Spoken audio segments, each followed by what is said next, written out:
प्यारे बच्चों, आपका स्वागत है हमारे YouTube चैनल जय क्लासेस पर। हमने करे ज्योग्राफी के दो पार्ट, एक हमने करी वर्ल्ड ज्योग्राफी और एक इंडियन ज्योग्राफी। वर्ल्ड ज्योग्राफी में ख़त्म कर चुका हूँ, अब मैं इंडियन ज्योग्राफी में आ रहा।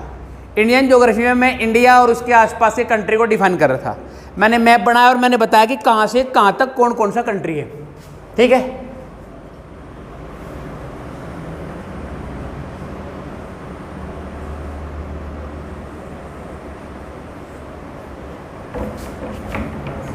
आओ इसी पर डिस्कस कर लेते हैं।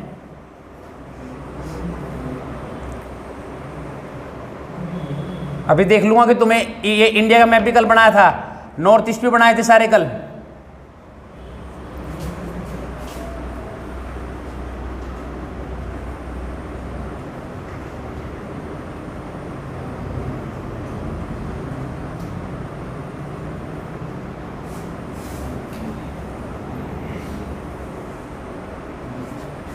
ठीक है, आउट ऑफ कैमरा तो जरा देखना।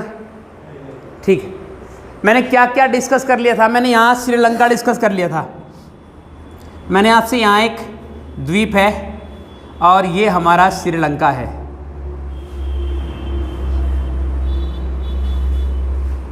ठीक है, ये कौन सा द्वीप है सर? रामेश्वरम। इसका दूसरा नाम लेक्चर में खत्म हो चुका है, पब्बन द्वीप है। यहाँ एक इन दोनों के बीच में 2 किलोमीटर का पुल है जिसे पब्बन ब्रिज बोलते हैं। ठीक है, यहाँ एक ब्रिज राम ने बनाया था जिसे राम सेतु या एडम ब्रिज बोलते हैं। ठीक है, इसके बारे में मैं डिस्कस कर चुका हूँ, श्रीलंका के बारे में ज़्यादा बात नहीं करूँगा। यहाँ हमारा अपना छोटा भाई, इसके बारे में मैंने डिस्कस कर लिया आई थिंक। ठीक है, आज हम डिस्कस कर रहे हैं चीन के साथ। ध्यान से देखो, ये कौन सा कंट्री है यार? क्या बात कर रहे हैं? अगर ये भूटान है तो फिर ये क्या है? तुम्हारा मैपिंग इतना खराब है, जागो। अगर मैपिंग इतना खराब रहेगा तो तुम ज्योग्राफी कैसे पढ़ोगे? ये नेपाल है और ये भूटान है। ठीक है, ये पूरा अगर हम इसे इस तरह से काट देना, इस तरह से ये क्षेत्र हो जाएगा। ये पूरा एपी है, अरुणाचल प्रदेश। इसके नीचे लगा हुआ कौन है? इसके नीचे लगा हुआ, एक्सेप्टेड सवाल आएंगे। नीचे कौन है? पढ़ा चुका सर। इसके नीचे यहां से आएंगे सवाल। वेरी गुड, जिसने बोला उसने बहुत अच्छा बोला। ठीक है, ये जो बचा हुआ हिस्सा है ना, ये बचा हुआ हिस्सा, वेरी गुड, बहुत बढ़िया। ये आसाम है। मैपिंग को सीखो तो काम आसान हो जाएगा। एक्सेप्टेड सवाल किस तरह पूछेगा? आपसे पूछ लेगा कि इनमें से किस किस की सीमा लग रही। एसएससी में लगातार पूछ रखा, पेपर उठाओ। 7 सिस्टम में से पूछ लेगा किससे किसकी सीमा लग रही है। अगर आपको डिवाइडेशन नहीं पता तो आपके बस की काम नहीं। ठीक है, पर मैं बात करने आया हूँ चीन के बारे में। बात करते हैं, चाइना है। ठीक है, इसके बारे में हम कुछ बात जरा कर लेते हैं कि भारत के साथ इसकी क्या विवादित स्थिति है। यहाँ एक देश पड़ता था इस पूरे हिस्से में, उसका नाम था तिब्बत। अस्तित्व समाप्त हो गया, चीन में चला गया। ठीक है, हुआ ये कि ये 1906 की घटना है। 1906 में चीन के एक राजा ने तिब्बत पर अधिकार कर लिया। ठीक है, और तिब्बत पर अधिकार करा और उसका शासन चला 1906 से 1912 तक। 1912 में उसकी हो गई मृत्यु। जैसे ही उसकी मृत्यु हुई तो तिब्बत ने सोचा कि स्वयं को स्वतंत्र करने का सबसे अच्छा तरीका है।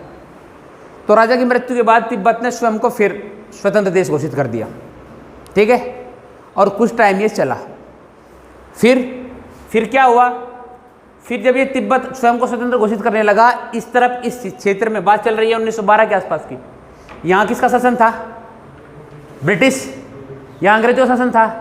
तो अंग्रेजों ने भी तिब्बत पर अधिकार करने का प्रयास करा, उधर से कर दिया चीन ने। ठीक, और चीन और अंग्रेज एक दूसरे के आमने सामने आने की स्थिति पैदा हुई। तो 1912 के पश्चात अंग्रेजों का और चीन का एक समझौता हुआ कि जो चीन को उसको तिब्बत को 50-50 कर दिया। उन्होंने कहा कि तिब्बत का आधा भाग तो चला गया चीन प्लस हाफ तिब्बत, और आधे को कर दिया स्वतंत्र। समझ रहे चीन की महत्ता, कोई कन्फ्यूजन नहीं है। फिर 1959 में चीन स्वतंत्र, कभी भी चीन एक ऐसा देश है जो पूरी दुनिया में सर्वाधिक जनसंख्या है, ठीक है। एक्सेप्टेड सवाल बनेगा सबसे अधिक जनसंख्या,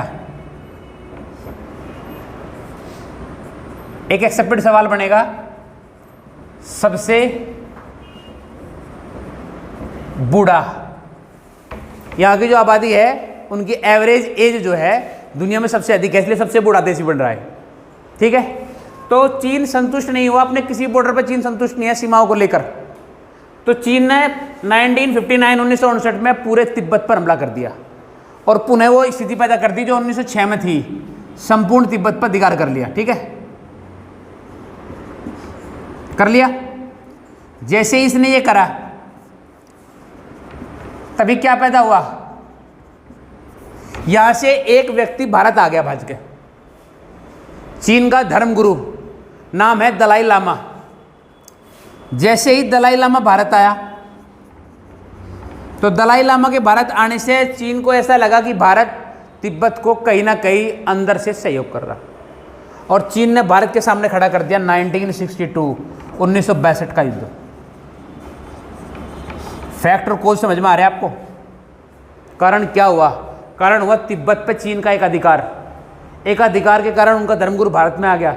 चीन को लगा कि भारत कहीं ना कहीं अंदर खाने तिब्बत की मदद कर रहा, इस कारण से चीन ने भारत पर हमला कर दिया दो तरफा, एक यहाँ और एक यहाँ, ठीक है। और यहाँ से लेकर इतना हिस्सा चीन ने काट लिया, इसे कहते हैं अक्साई चीन। चीन के अधिकार में चला गया, और अरुणाचल प्रदेश का भी काफ़ी हिस्सा चीन के अधिकार में चला गया था। बाद में अंतर्राष्ट्रीय समझौते के आधार पर चीन ने ये हिस्सा छोड़ दिया, और ये हिस्सा आज तक नहीं स्वतंत्र हुआ, अभी तक ये चीन के अधिकार में।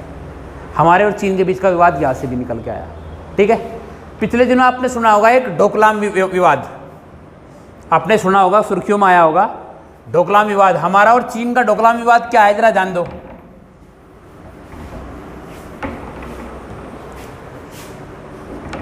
डोकलाम विवाद सुना इसका नाम आपने? ये कौन है और ये क्या है? ये कौन सा हिस्सा भारत का? Very good, Sikkim. और यहाँ भूटान के अधिकार में एक घाटी है, ध्यान देना, निशान लगा रहा हूं। घाटी का नाम है चुंगी घाटी, और इसी घाटी में पड़ता है चुंगी पठार। चीन में यहां एक शहर है यांग सिटी, यांग शहर। चीन ने यांग से चुंगी घाटी तक एक सड़क का निर्माण प्रारंभ कर दिया। टॉपिक चल रहा है डोकलाम विवाद, और चीन ने यहां तक इस सड़क का निर्माण शुरू कर दिया। ये घाटी किसके अधिकार में थी? भूटान के अधिकार में, ठीक है। भूटान ने इस बात का विरोध करा कि चीन यहाँ तक सड़क ला रहा है तो किसी भी समय यहाँ सेना बहुत तेजी के साथ आ सकती है, और चीन मेरे इस हिस्से पर अधिकार कर लेगा, ठीक है। यहीं पर रही chicken neck. Chicken neck Hindi में मतलब है मुर्गे की गर्दन। भारत का वो हिस्सा कि अगर चीन उसे काट ले तो सेवन सिस्टर को अलग कर देगा। भारत को लगा कि अगर चीन यहाँ तक आ गया, चीन अगर इस घाटी चुंगी घाटी तक अधिकार करता है तो उसके लिए चिकन नेक काटना बहुत आसान हो जाएगा, और वो पूरे सेवन सिस्टर को काट कर अलग कर देगा, ठीक है। तो भारत को लगा कि अब मैं डायरेक्टली चीन के साथ तो पंगा ले लूंगा नहीं। इस बात को लेकर भारत ने भूटान को मदद कर दी, और भूटान को लड़ने के लिए अपने सैनिक भी दे दिए कि चल तू इसे रोक, सड़क नहीं बनने देनी यहाँ तक। अगर ये सड़क बनेगा तो ये सेवन सिस्टर्स को ख़त्म कर देगा, काट सकता है, ठीक है। चीन अंदर खाने अरुणाचल प्रदेश में इस बात की लगातार विरोध भी करवाता रहता है। अरुणाचल प्रदेश के कुछ भीतरघाती लोग हैं जो देश के विरुद्ध काम करते रहते हैं, जिन्हें भड़का के पैसे करा देकर कुछ ना कुछ करके उसकी कोशिश है कि वो 7 सिस्टर को काट ले। ठीक है, कारण क्या है उसको बता दूंगा, वो क्यों क्यों क्यों इतना जोर लगा रहा 7 सिस्टर को काटने का। तो इस बात को लेकर हमारे दोनों में विवाद छिड़ गया और इस विवाद का नाम आया ढोकलाम विवाद। चीन ने भारत को चौतरफा धमकी दी, कहा कि मान जाओ, वरना अगर आप इसके साथ इस पंगे में शामिल होंगे तो मैं आपको जगह जगह घसीटूंगा। हमारा और बांग्लादेश का विवाद है काला पानी विवाद, शारदा नदी विवाद बोलते हैं उसे, उस पर मैं आ जाऊंगा बांग्लादेश के साथ। ठीक है, हमारा और नेपाल का तीस्ता जल विवाद है, बोला उस पर आ जाऊंगा नेपाल के साथ। हमारा और पाकिस्तान का तो जग जाहिर विवाद है, मैं इस पर पाकिस्तान के खड़ा हूँगा और मैं बांग्लादेश के साथ खड़ा हूँगा। ठीक है, बांग्लादेश के साथ भी आ जाऊँगा। तो चीन ने भारत को खुली धमकी दी कि अगर तुम मेरे साथ एक मुद्दे पर अड़ोगे तो मैं तुम्हारे साथ तुम्हें चारों तरफ से घेरूंगा। ठीक है, फैक्ट को समझिए कि ऐसा क्या कारण है कि हमें डर है कि चीन 7 सिस्टर को काट लेगा, और चीन को क्या ज़रूरत है कि वो 7 सिस्टर की इतने क्षेत्रफल की ज़रूरत क्या पड़ रही कि वो फोर्स लगा रहा है। अगर आप मैप देखेंगे, वर्ल्ड मैप देखेंगे, तो ये चीन सागर है यहाँ इस तरफ। ठीक है, और ये नीचे क्या है, ये क्या है नीचे, वेरी गुड, मैपिंग समझो, ये बंगाली खाड़ी है। रूल कहता है क्या, 200 नॉटिकल माइल तक कोई देश अपने से अपनी समुद्री सीमा निर्धारित कर सकता है। अगर ये हमारा बॉर्डर है, यहाँ से समुद्र में 200 नॉटिकल मील, एक नॉटिकल मील होता है 1.85 किलोमीटर। ठीक है, तो इतने दूरी तक उसकी सीमा है, उसका जल सीमा उसकी, उसमें कोई घुस नहीं सकता। उसी क्षेत्र में वो अपना प्रभाव, खुदाई, उस क्षेत्र से निकलने वाले जितने भी प्राकृतिक सोर्सेज है सबका दोहन कर सकता है। ठीक है, तो चीन की कोशिश है कि 7 सिस्टर को काट ले, और 7 सिस्टर को काटती सीधा यहाँ जा बंगाली खाड़ी में, और बंगाली खाड़ी में जितने भी नेचुरल रिसोर्सेज है सबका दोहन कर, चाहे प्राकृतिक गैस हो, चाहे पेट्रोलियम हो, चाहे समुद्र से पकड़े जाने वाली मछलियाँ हो, वो अपना समुद्री दायरा बढ़ाना चाहता है। और हम चाहते हैं कि 7 सिस्टर कट के हमारे से अलग ना हो। इस बात को लेकर हम अंदर खाने भूटान के साथ गए और विवाद हुआ हमारा चीन का ढोकलाम विवाद। ठीक है, समझ में आई, उस पर धक्का मुक्की हुई आपने देखा, और उस पर एक ग्लेशियर का टुकड़ा जो था और स्लाइड होकर गिर गया, उसमें उसके सैनिक वहाँ ज़्यादा थे, हमारे कम। जब वो टुकड़ा स्लाइड होकर नीचे गिरा तो वो ऊपर से गिर कर मर गए, हमारे कम मरे, उसके ज़्यादा मरे। ठीक है, ये भी कह सकते हैं कि हमारे वालों ने उन्हें धकेल दिया अपने आप को गौरवान्वित करने के लिए, लेकिन रियल कंडीशन ये थी कि वो स्लाइड हो गया था, स्लाइड हो गया, वो बर्फ़ का पहाड़ खिसक गया था, उस पर भी ज़्यादा खड़े थे, हम कम थे, धक्का मुक्की मुक्का मक्का हो रही थी हमारी उनकी, और वो गिरने से उनकी मृत्यु होगी। तो हमारे भी मरे, उनके भी, लेकिन हमारे कम उनके ज़्यादा, क्योंकि उनके आदमी वहाँ ज़्यादा थे। ठीक है, तो चीन के साथ बात समझ में आ गया आपको, चीन के साथ हमारे विवाद समझ में आ गए, चीन के साथ होने वाला युद्ध हमें समझ में आ गया, कोई कन्फ्यूजन है यहाँ तक, कोई डाउट नहीं है। ठीक है, चीन अब ऐसा कंट्री है जो अपने साथ विश्व में जिस देश की साथ सीमा लड़ रही उन सब पे हर समय मोर्चे पर रहता है। 13 देशों के साथ, 13 देश एक्सेप्टेड, सवाल है कितने देशों के साथ, 13 देश के साथ उसकी विवादित सीमा है, किसी से भी संतुष्ट नहीं वो। हाल फिलहाल में भी वो दावा ठोक रहा कि अरुणाचल प्रदेश उसी का अपना हिस्सा है, और हम कह रहे कि भाई हमारा हिस्सा है और विवाद पर है, इस हिस्से को हम अभी ले नहीं सके, ना ही ले पा रहे, क्योंकि वो हमसे सक्षम है। दबा लिया तो दबा लिया, गांव में भी कोई तगड़ा आदमी प्लॉट दबा लेना फिर निकालना मुश्किल हो जा। तो सेम स्थिति हमारी चाइना की, अक्साई चीन की हो रही, हिस्सा हमारा है लेकिन चीन ने दबा रखा और निकाल हम इसलिए नहीं पा रहे क्योंकि वो हमसे ज़्यादा समर्थ और शक्तिशाली है। विवाद की स्थिति में हमें और ज़्यादा नुकसान हो सकता है। ठीक है, क्लियर हो गया। चीन को ख़त्म करूँ, चीन के बाद हम बात शुरू करते हैं, यहाँ से यहाँ तक मिटा देता हूँ मैप को, मैप पर होने वाली शेर भांड को ख़त्म करता हूँ, और इस तरफ आ जाते हैं।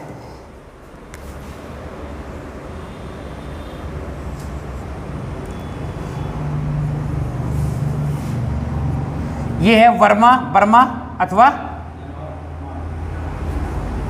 या म्यांमार। क्या एक्सेप्टेड सवाल होगा, बर्मा का भारत से विभाजन कब हुआ? 1 नंबर का सवाल बनेगा आपसे। Very good. 1937 में म्यांमार का भारत से विभाजन हुआ। 1 नंबर का सवाल बनेगा और आपसे पूछ सकता है, और क्या आपसे पूछ सकता है, किस एक्ट अथवा किस अधिनियम के तहत बर्मा भारत से अलग हुआ। ठीक है, तो आपने पढ़ा होगा 1935 का 1935 का भारत शासन अधिनियम। सुना इसका नाम? नहीं सुना? भारत शासन अधिनियम 1935, इसको क्या कहते हैं? इसको बोलते हैं मिनी कॉन्स्टिट्यूशन, लघु संविधान भी बोलते हैं। इसके आधार पर बर्मा जो है, या बर्मा या म्यांमार भारत से अलग होता है। एक्सेप्टेड सवाल हो सकता है कि किस किस को छू रहा, यहां तक टच कर रहा है, ध्यान रखना। 1 2 3 4 5 6, नहीं 7 सिस्टम में 6 से, हाँ 7 सिस्टम में से 5 को कर रहा है। असम को छोड़ दिया और मेघालय को। 7 है ना, 7 में से असम और मेघालय को छोड़ के बाकी को टच कर रहा है। याद रखना तुम्हारे लिए आसान है। ठीक है, और यहां से क्या, और किस लिए जाना जा, कौन सा धर्म प्रभाव में है यहां?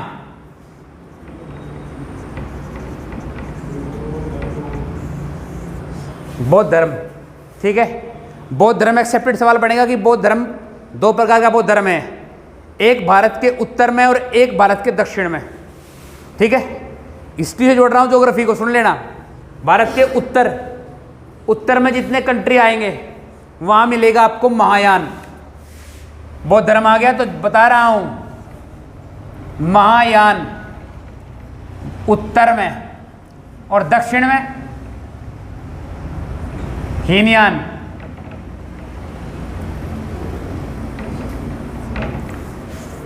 ठीक है, याद रहेगा। दक्षिण में कोई कंट्री है इधर? है कोई? अरे यार है, श्रीलंका, और वहाँ बौद्ध है बड़ी संख्या में। तो वहाँ जो बौद्ध धर्म के लोग मिलेंगे वो हीनयान भाग के मिलेंगे। और ऊपर की ओर चलेंगे, ऊपर चीन है। ठीक है, चीन में महायान मिलेंगे। ठीक है, एक मूर्ति में विश्वास कर रहे, एक मूर्ति में नहीं विश्वास कर रहे। हिस्ट्री का टॉपिक है लेकिन सामने आ गया तो मैंने डिस्कस कर लिया। ठीक है, यहाँ तक कोई कन्फ्यूजन नहीं है। नीचे आ जाऊँ, और कोई एक्सेप्टेड सवाल नहीं बनेगा। यहाँ से पिछले दिनों यहाँ रहने वाले मुसलमानों को रोहिंग्या मुसलमान कहकर म्यांमार ने अपने देश से मारा पीटा और बाहर निकाल दिया। समस्या का विषय हुआ कि यहाँ रहने वाले लोग जाएंगे कहाँ? उनके लिए सबसे आसान था भारत में घुसना, अदरवाइज बांग्लादेश में घुसना। ये बांग्लादेश है बच्चों बीच में, या तो वो यहाँ से बांग्लादेश चले जा, या नेपाल आ गया तो लिखा हुआ मेरा, इसे मिटा देता हूँ वरना कोई कहेगा कि यहाँ नेपाल लिख रखा है। ठीक, तो या तो यहाँ से यहाँ घुस जा, या यहाँ से यहाँ घुस जा। ठीक, या फिर यहाँ से यहाँ होते हुए यहाँ, और यहाँ से वेस्ट बंगाल आ जा, यहाँ से यहाँ होते हुए भी वेस्ट बंगाल आ जा। तो हुआ ये कि वहाँ से सताए हुए, त्रासित, मारे पिटे हुए मुसलमान जिन्हें रोहिंग्या मुसलमानों की संज्ञा दी गई, वो भारत में घुस गए। उन्होंने उन्हें जबरन वहाँ से बाहर निकाला। जो नहीं निकला उसे मार दिया, जो फंस गया वो मारा, बाकी लोग भाग के, उनके पास भाग के जाने का एक रास्ता था, या तो इंडिया आ जाए या बांग्लादेश। बांग्लादेश ने अपने बॉर्डर को सील लॉक कर दिया, बुरी तरह से ज़बरदस्त तरीके से लॉक कर दिया। उसने किसी भी रोहिंग्या मुसलमानों को अपने यहाँ शरण नहीं दी, मना कर दिया कि भाई मेरे यहाँ जगह नहीं, हमारे लिए जगह नहीं है। अब हम तो दरिया दिल है, बड़े दिल के लोग हैं, हमने कहा मोस्ट वेलकम। और वो फिर उतर कर भारत में आ गया। आप देख रहे हैं कि दिल्ली में भी उन्होंने अपनी झोपड़ियाँ डाली हुई है। पश्चिम बंगाल में बड़ी संख्या में रोहिंग्या मुसलमान को ममता ने बसाया, प्लस में उन्हें वो उनका आधार कार्ड भी बनवा दिया, उससे जो है वोटिंग में काम आएंगे वो लोग। और बाहरी लोग हैं, जिसका घर रहता है, घर को तो आदमी घर की तरह यूज़ करे, लेकिन जब हम होटल में जाना तो हमारी मानसिकता चेंज हो जा, फिर हम कहीं भी थुकें, कहीं भी गंदगी करें, कहीं भी कुछ भी करेंगे। तो रोहिंग्या है, उनके लिए देश होटल की तरह है, तो वे यहाँ गंदगी फैला रहे, एक जो सही वे है उसमें वो वहाँ रह नहीं रहे। तो ये भी जुड़ा हुआ सवाल है कि मैं कहाँ से रोहिंग्या मुसलमान भाग के भारत और बांग्लादेश पहुँचे? तो म्यांमार से पहुँचे। ठीक है, क्लियर हो गया। आगे बढ़ते हैं, ये वाला हिस्सा आ गया भाई बांग्लादेश। बहुत बढ़िया हिस्ट्री है इसकी अपनी एक। ठीक है, ये जो बीच में इतनी षडांसी होगी लाइनों की, से समझ लियो, एडजस्ट कर लियो, जान लियो कि कहाँ यहाँ कहीं कुछ और था। अब तो हम सिर्फ बांग्लादेश के बारे में बात कर रहे। ठीक है, मैप दिखा रहा तो तुम्हें समझ में आना चाहिए किस किस से टच हो रहा। देखो यहाँ टच हो रहा, असम से टच हो रहा, ये मेघालय टच हो रहा, ये वेस्ट बंगाल होगा यहाँ, ठीक है, पूरे में वेस्ट बंगाल से टच हो रहा। तो सारे के सारे मैपिंग आपको आसान है कि कहाँ कहाँ किस किस से टच हो रहा। याद रखना, अगर आपको मैपिंग आ रही है, आपको पता है कि कहाँ कौन है, फिर आपके लिए डिसाइड करना आसान हो जाएगा। तो हुआ ये कि 1905 में, फिर हिस्ट्री में चलते हैं, थोड़ा सा ज्योग्राफी को हिस्ट्री से जोड़ने की कोशिश करते हैं। 1905 में बंगाल का विभाजन हुआ, जब पाकिस्तान कहीं था नहीं। 1905 में नाम है लॉर्ड कर्जन, इसने क्या कर दिया, बंगाल का किस आधार पे कर रहा है भाई, इसने कर दिया इस आधार पे कि हिंदू और मुसलमानों के आधार पर बांटने का प्रयास करा। पूरे बंगाल को हिंदू और मुस्लिम के आधार पर बांटने का प्रयास कर दिया। और उसने क्या करा, मुस्लिम कम्युनिटी को कर दिया पूर्वी बंगाल,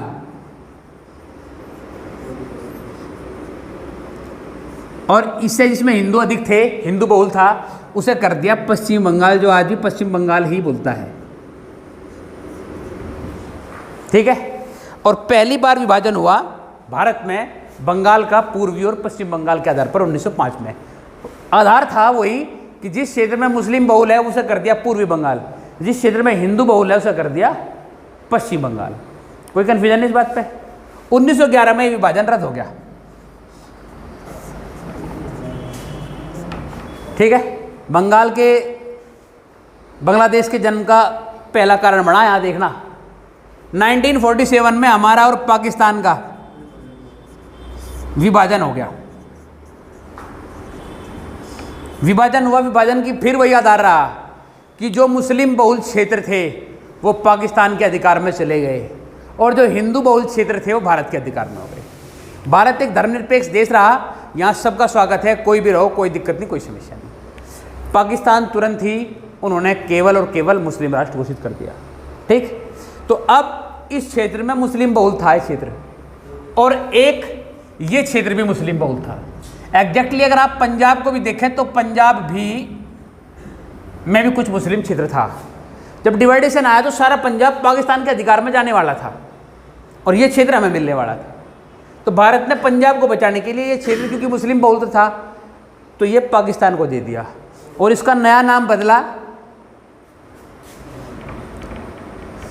अब बंगाल इससे कट गया, ये बन गया पूर्वी पाकिस्तान।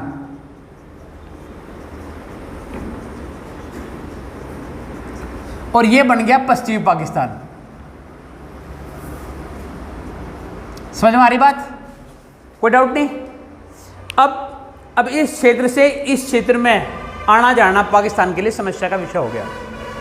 ठीक है। और पाकिस्तान ने कहा कि भाई तुमने हमें डिवाइड तो कर दिया, लेकिन अब हम एक दूसरे से किस तरह कनेक्ट रहे। कुछ सामान इस क्षेत्र में ज़्यादा पैदा होता है तो इधर फायदा है, जो कुछ इधर पैदा हो रहा तो इधर फायदा है। तो आप हमें बीचों बीच से एक रोड दो ताकि हमें रास्ता मिल जाए, फिर हम आराम से आ जा सके। इंदिरा गांधी कहीं हद तक इस मुद्दे के लिए तैयार हो गई कि ठीक है चलो कर देते हैं। लेकिन जो और पॉलिटिशियन थे सभी ने साफ इनकार कर दिया।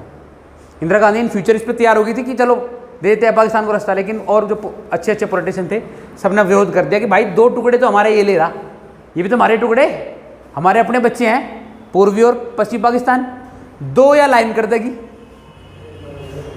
तो इसका तो नाश उठ जाएगा देश का। तो जो हमने प्रयास करा था वो तो सारा विफल हो जाएगा। तो साफ इनकार कर दिया और ठाके या सड़क मिटा दी। अब भाई यूँ नहीं हो, या हमारे तेरे पे वह बात नहीं बनी तो क्या करें। अब इस और इस क्षेत्र में, ये क्षेत्र इसकी तुलना में क्षेत्रफल की दृष्टि से कम है। ठीक है। तो ये हो गया कि पाकिस्तान का पूरा जोर विकास का इस क्षेत्र पर चल पड़ा। विकास, सुविधाएं और लाभ ये क्षेत्र लेने लगा। हमारे और पाकिस्तान के संबंध खराब हो गए कि 1947 में उसने हमारे ऊपर आक्रमण कर दिया यहाँ जम्मू पे, तो संबंध खराब हो गए। तो हमने उसे अपना एयरफील्ड देने से बंद कर दिया।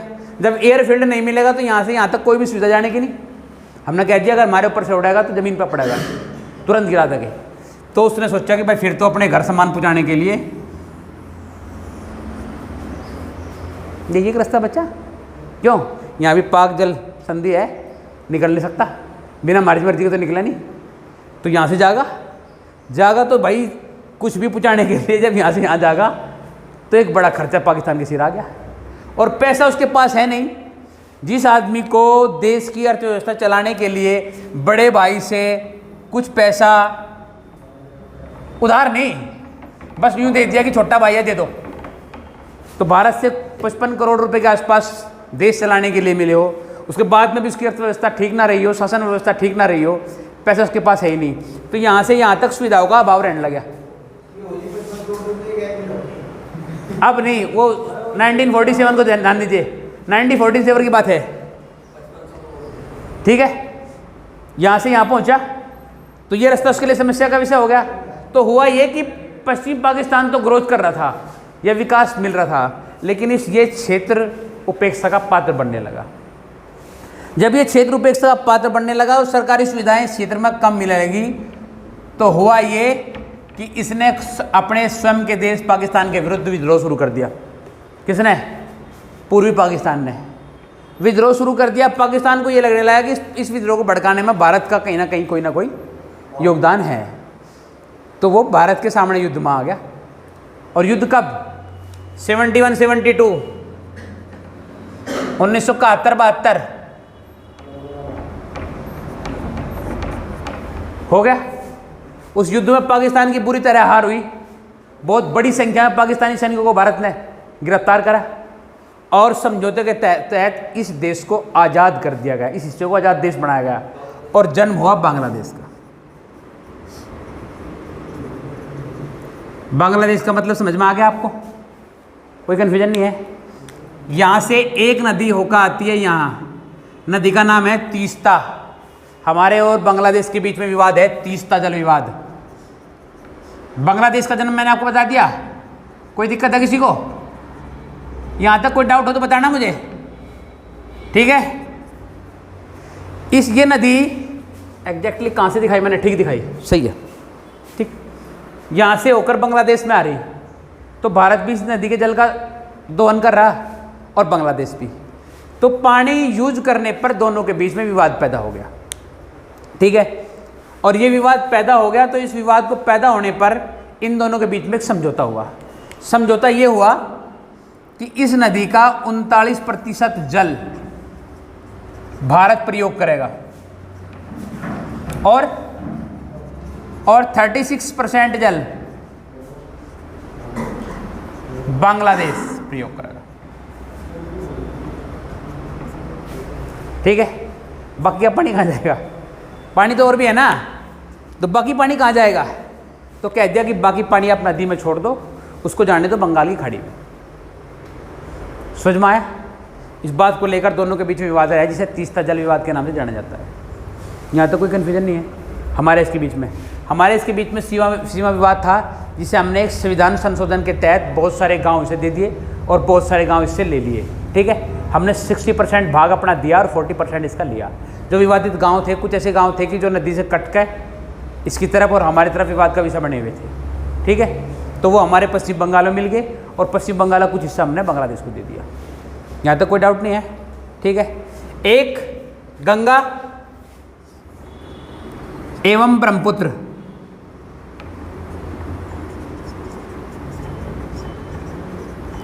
एक डेल्टा बनाती है। कौन सा?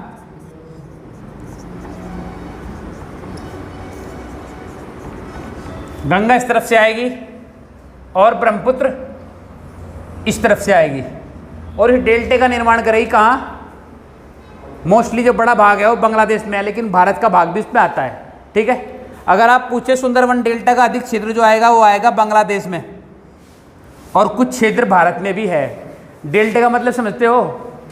डेल्टा क्या है जरा एक बार समझ लो। अगर कोई नदी आ रही और वो समुद्र में गिर रही, समुद्र में गिरने से पहले उसके मुहाने पर वो अपने साथ लाए हुए अवसादों को जो बहा के लाए अपने साथ कट के उन अवसादों से एक क्षेत्र, एक भूमि का निर्माण करती है, जो एक उपजाऊ भूमि होती है। इसे हम डेल्टा कहते हैं। विश्व का सबसे बड़ा डेल्टा गंगा और ब्रह्मपुत्र ने इस प्रकार मिलकर बनाया, जिसका नाम है सुंदरवन डेल्टा। सुंदरवन पड़ने का कारण है, यहाँ एक वृक्ष है, वृक्ष का नाम है सुंदरी वृक्ष। इस सुंदरी वृक्ष के आधार पर इसे हमने सुंदरवन डेल्टा कहा, ठीक है। यहाँ सबसे अधिक में लगा। क्लियर हो गया? ये नदी, यही नदी एक एक्सेप्टेड सवाल बने हैं यहां असम में एक नदी द्वीप बना होगी जिसका नाम है माजुली द्वीप, जो विश्व का सबसे बड़ा नदी द्वीप है। ठीक है, ये नदी द्वीप कैसे बनता है? नदी आई और उसकी दो धार हो गई और ये धार फिर से मिल गई। ठीक है, इन दो धारों के बीच में का जो लैंड है ये, इसे नदी द्वीप कहा जा। सबसे बड़ा है माजुली, असम में। ब्रह्मपुत्र का जिक्र हुआ तो मैंने डिस्कस कर लिया। ठीक है, अब बताओ कोई कन्फ्यूजन है क्या? नहीं है? हो गया। अभी हमने बात कर ली किस किस की? चीन की कर ली, इसकी कर ली और बांग्लादेश की कर ली। ये दो बफर स्टेट है, इनकी और बात कर ले एक बार। ठीक है, कौन कौन से भला? Very good. दोनों के दोनों क्या है? ये दोनों के दोनों नेपाल और भूटान। एक साथ ही लिख लेता हूं दोनों को, नेपाल और इनके साथ एक चीज जुड़ रही, दोनों के दोनों क्या है? स्थल रुद्ध देश है। स्थल रुद्ध देश कैसे होते हैं? ऐसे देश जिसकी कोई सीमा समुद्र को ना लगती हो, जिसकी कोई सीमा किसी सागर अथवा महासागर को न छूती हो, ऐसे देश को हम स्थल रुद्ध देश कहते हैं। ठीक है, याद रहेगा, दोनों की कोई सीमा नहीं लग रही। एक और का इनको बोलते हैं, दोनों के दोनों बफर स्टेट है। बफर स्टेट का मतलब क्या होता है? ऐसे कंट्री जो ऐसे दो देश के बीच में आ जाएंगे जिनका एक दूसरे से विवाद है। दो विवादित देशों के बीच में आने वाले देश को हम बफर स्टेट बोलते हैं। इनके ऊपर कौन है और नीचे कौन है? आंकड़ा कौन सा है? 36 का। दोनों के बीच में 36 का आंकड़ा है, इनके पीछे फंस गया नेपाल, तो बफर स्टेट हो गया। ठीक है, और ये भूटान है, ये भी ऐसी जगह आ गया। ठीक है, नेपाल विश्व का एकमात्र देश है, एकमात्र हिंदू राष्ट्र है। ठीक है, और क्या है नेपाल के साथ? नेपाल के साथ भारत का काला पानी जल विवाद है। एक नदी है जिसको काली नदी बोलते हैं। काली नदी का दूसरा नाम क्या है? दूसरा नाम है शारदा। क्या है? कोई ने कुछ और बोला दिखा अभी पीछे से। ठीक है, तो काली नदी का जो जल विवाद है वो शारदा नदी का जल विवाद है। ठीक है, शारदा नदी या काली नदी बात एक ही है। ये भी भारत और नेपाल के बीच में जल के बंटवारे को लेकर है कि कौन अतिरिक्त जल दोहन करेगा। ठीक है, एक नदी भारत और नेपाल मिलकर एक योजना पर काम कर चुके हैं। 2012 में ये योजना पूरी हो चुकी है। बिहार का शोक, कोसी परियोजना। कोसी परियोजना, कोसी नदी है जो नेपाल से होकर भारत आ रही है। ठीक है, और इस नदी में वर्षा के दिनों में अत्यधिक पानी आ जाता था, जो नेपाल के लिए भी समस्या का विषय था। बाढ़ लेकर आया था वहाँ, और भारत में, बिहार में भी बड़ी बाढ़ लेकर आया था। ठीक है, तो इस नदी के जल को नियंत्रित करने के लिए भारत और नेपाल ने परियोजना चलाई। इसका नाम क्या है? कोसी परियोजना। इस नदी पर छोटे छोटे 3 से 4 डैम बनाए जिन पर इसका पानी रोका जा सकता हो और समय आने पर उस पानी की मात्रा घटाई अथवा बढ़ाई जा सकती हो। ठीक है, तो ये भी आपसे एक्सेप्टेड सवाल पूछ सकता है। उसके अलावा भारत और नेपाल के बीच में कोई भी वो सीमा का वो नहीं है कि बॉर्डर लाइन जो है अंतर्राष्ट्रीय सीमाओं से अलग है। हमारे और नेपाल के यहाँ जाने पर किसी प्रकार के वीज़ा का प्रयोग नहीं होता। नेपाल को भारत का संरक्षण प्राप्त है। नेपाल विश्व में सभी देशों के साथ एक अलग दर्जा, भारत के साथ और अलग संबंध रखता है। उसमें जो विशेष दर्जा है वो उसका कारण है कि नेपाल को भारत का संरक्षण प्राप्त है, और संरक्षण प्राप्त होने से हमारे इसके बीच में कोई वीज़ा नहीं, हमारे इसके बीच में व्यापार बड़े स्तर पर है। पहले तो भारत का ही चीन इस नेपाल के साथ बड़ा व्यापारिक संबंध था, लेकिन अब नेपाल सबसे अधिक व्यापार जो है वो कर रहा है चीन के साथ, विश्व में सबसे अधिक जो प्रयोग कर रहा है। और हाल फिलहाल में आपने देखा होगा कि नेपाल चीन संबंध भी बड़े स्तर पर और बड़ी तेज़ी के साथ प्रखर हो रहे, और ये चीन की एक कूटनीति है भारत पर दबाव बनाने की और नेपाल को अपने साथ मिलाने की। ठीक है, तो मैंने भारत के साथ सीमा साझा करते हुए सभी देशों को आपके साथ डिस्कस कर लिया। आपको जहाँ भी देश बनाए वहाँ मैपिंग दिखाई और भारत के स्टेट बनाए, ताकि आपके लिए आसानी हो कि वो किस किस स्टेट को छू के जा रहा, और आप एग्जाम में याद ना करना पड़े। आपको याद रहे कि फला फला फला फला स्टेट को छू रहा। जिससे आप काउंट कर सको कि ये 6 स्टेट को छू रहा है, 4 को छू रहा है, 3 को छू रहा है। ठीक है, क्लियर हो गया? यहाँ तो कोई समस्या नहीं। तो मान के चलूँ कि ये आउटर सिस्टम भारत का खत्म हो गया। ठीक है, तो आपने यहाँ तक ये वीडियो देखा, उसके लिए बहुत बहुत धन्यवाद। Thank you very much.